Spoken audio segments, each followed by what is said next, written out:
Happy fall day to everybody. I want to make a video about some of our fall projects that we got going on. It's a little bit chillier out, so it's easier to get some of the harder work done. We are putting in posts for a new chicken run. We've got this water barrel set up just last week, and I'm going to go through and I'm going to assemble or make kind of a firewood container on the edge of my house. But real quickly, this water barrel, it's rained 2 inches. And I left the top cap, there's 2 caps up top, I left it a little bit loose, so it has come down a little bit. But because it's not a full flow diverter on the top, like 90% of the water can flow down and then like 10% actually go down through this tube. So as this fills up, it's able to kind of backfeed. It's not the best setup, but it's not like this barrel is gonna explode or anything. Another thing we will have to upgrade is this. We'll have to use a different, a metal or brass one in here that actually has a nut on the inside, and we'll thread tape it. Other than that, it works pretty well. It only really leaks if you kind of wiggle it. But as you can see, pressure's pretty good.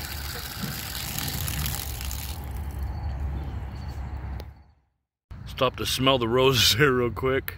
Some of the plants that have been flowering are still these roses. We have aster and a number of other things that are great. Of course, mums, perennial mums that can handle the colder weathers in the winter. We're doing amazing. And those are kind of one of the things that have caught my eye, because I'm wondering, you know, what kind of food sources will these insects and pollinators have? Here we are at our first post. We got that cemented in using the dry pour method. We put 1 bag in there, sprayed a little bit of water from our hose, kind of just a misting for like 3 seconds. Then we dumped another one in, and that's it. That was a 32-inch hole, just long enough for me to not be able to reach my arm in and get any more soil out of it. So we got just over 7 foot above the ground. And we are gonna go a fence all the way to the other side. So it is quite the distance. I'm sure you can make out the orange level that we have back there. So it's going to go all the way to one of these holes. I'm guessing the left one. This is we actually got an auger bit stuck in there, and then we had to get another auger and drill it out and all sorts of stuff. And this is gonna be such a long span. However, we can't put any more holes because of the roots from this mulberry. But on the other side of this mulberry, we will have a chicken coop, a brand new chicken coop. We'll make a separate video about that. We got these cool little hangers and a bunch of oak wood that we can make it out of. And the coop will actually run from just to the edge of here, 8 foot that way, or 9 foot that way, and then 8 foot that way. So it's going to take up all this space. So that will help support the 6 foot fencing that we're putting in. And it'll actually kind of swallow up this cherry bush and a number of other things, because this chicken run was not secure enough for our little babies, and we lost all of them and had to replace them with a few guineas and a couple of black onyx chickens. As you can see, they're doing quite well.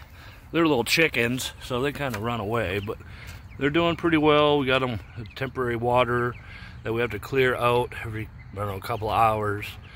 So we've kind of reverted back to how we started, but this time we'll get much more secure fencing, a much bigger coop that's more manageable and easier to access.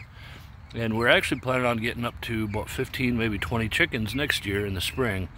But we wanted to get some before the winter hit and get their coop all set up. I know, birdie. Hi, birdie, birdie. They're a little camera shy. Moving on from that, just kind of talking about generally upgrades in the winter, or in the fall, I should say. For the winter, it's just a lot cooler out, and it's a lot easier to get out here and do some heavy manual labor. As you see, our collection of shovels and post hole diggers and pencils and whatnot. I know this video is going all over the place, but here we are going to put a 4x8 wood burn pile. So back on track, the reason why I actually came outside and got distracted by all these other things was I need to build a firewood pile. And it's going to be right there. It'll be 4 by 8. It'll come a little bit into that walkway. And we have just about all the materials we need right there. Just need to grab my screwdriver and some screws. The problem we have is I think this is maple or some such. I don't know anything about trees. I just know it's some of this wood is we cut it down this year, and it needs at least another year to dry out and cure. As you can see, you can kind of tell just by the color that these are wet, and they're just not dried enough to actually go into our furnace or our wood stove.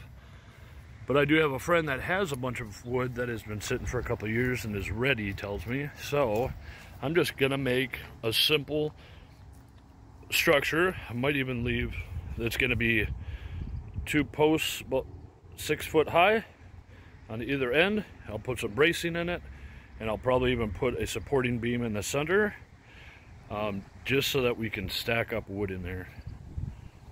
The idea here is to get a simple structure, because I could stack wood on there, but I'd still be worried about wood rolling off. So I just want to have some sort of barrier on the side and on the other side, and maybe a removable front. We're not sure about the top yet, if we're going to just put on a piece of plywood or OSB or something similar, just to keep the rain off. So if you haven't heard me mention it before, but I really don't know what I'm doing when it comes to building stuff out of wood, but here give it a shot. The idea here is just to get a board in there, and then I'm going to flip this whole thing so that will actually be the leftmost wall. I think I'll put 2 boards on there, 2 boards on the far end, and then I'll try to figure out some way to like hold them together. Here's that little deal done.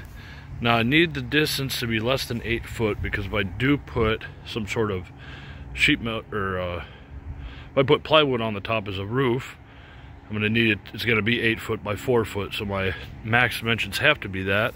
So in order to have some little bit of overhang, I measured it out, and actually this crease right here is actually 7 foot. So I'm going to put my first board here, do the same thing, put those 2 boards on there, and then devise some sort of way maybe I can mount it to a couple of these bottom boards to create some cross bracing, because it'd be nice to see that it was connected on the top in a real actual way.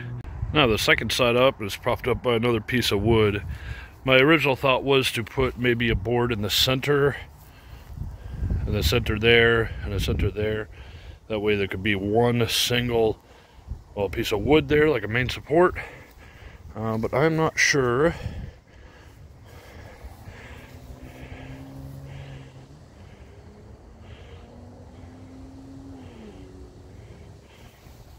I guess what I don't want is for there to be any limitations on how I stack the wood. So I would imagine that these would actually go like this.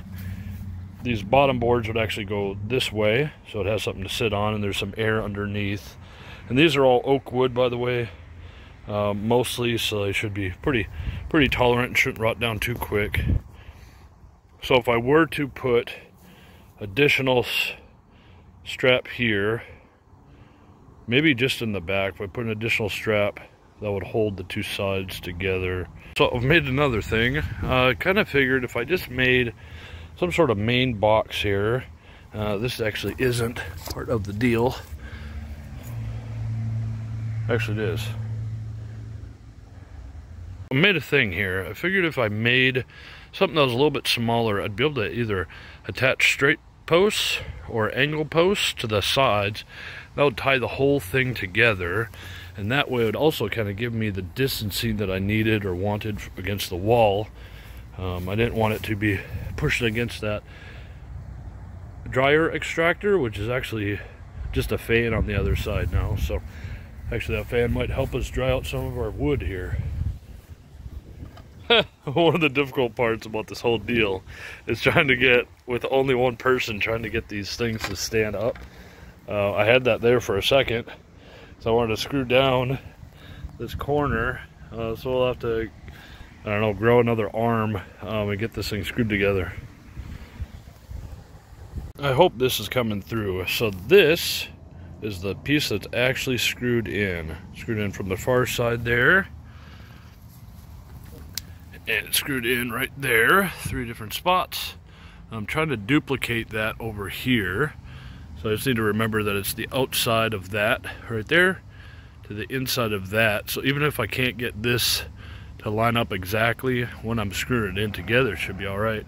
The only difficulty is I have to get a board like that to the same spot where my little brace is. So maybe if I sit right here with the wood, I'll be able to hold it up, get a couple of screws in, and then screw that in. But you see I've got it braced. I'm glad it's windy, but it's not super windy. If it was any more windy, I probably would have given up by now. Standing, and I'm glad that this is a lot of scrap wood we had got from a guy we bought a bunch of these 10-foot oak posts from, and some 5-foot oak boards. So some of these are, I guess, higher quality, but these are kind of offshoots because they had obvious imperfections like that or breakages. We just kind of didn't want to do that. They had nails stuck in them, things like that. However, the thing is standing. But if you look at it, I kind of want to lower that down and put another brace like that. And then that would really be as strong as possible. I'm going to show you something. This actually surprised me. I just eyeballed this. It's actually pretty doggone level. Actually coming together, and I'm surprised because I really am just kind of making this up as I go. I do know how to operate a circular saw, so I'll cut that so it's flush with the top, because there will more than likely end up having a roof, so I'll probably have it at an angle, so I end up kind of cutting this. Oh, it's farther in. It's hard to look through the camera. So I'll probably cut it down here just so that there's some sort of slope to run off any snow or anything like that. But it should overhang enough, the plywood should overhang enough that we keep most of the rain off. The only problem now is there is no actual strength here. There's a lot right here.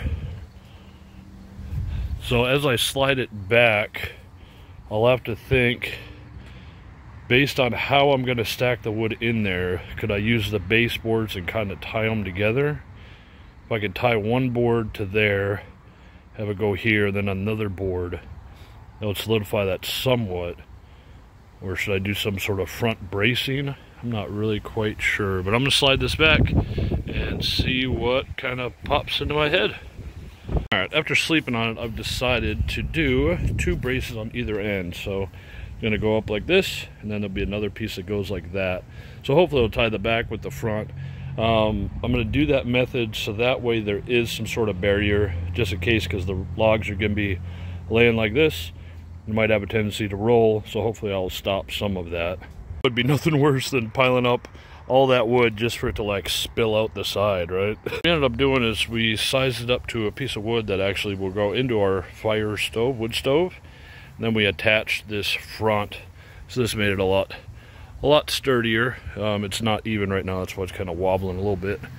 The next thing is to cut this flush. So it's pretty difficult because this wood is a little bit thicker. I will be able to use a skill saw on this side and then come at it from this side. And I'll probably have to grab a sawzall to finish the cut. I'm going to use a skill saw, or a standard saw, whatever you want to call it, a circular saw, because they're easier to control. And then off of the track that I get from that, then I'll switch tools and use a sawzall to finish the cut. So we are all done. We're going to stack the firewood that we do have, which is quite a bit more than that, but still not enough for like a whole year.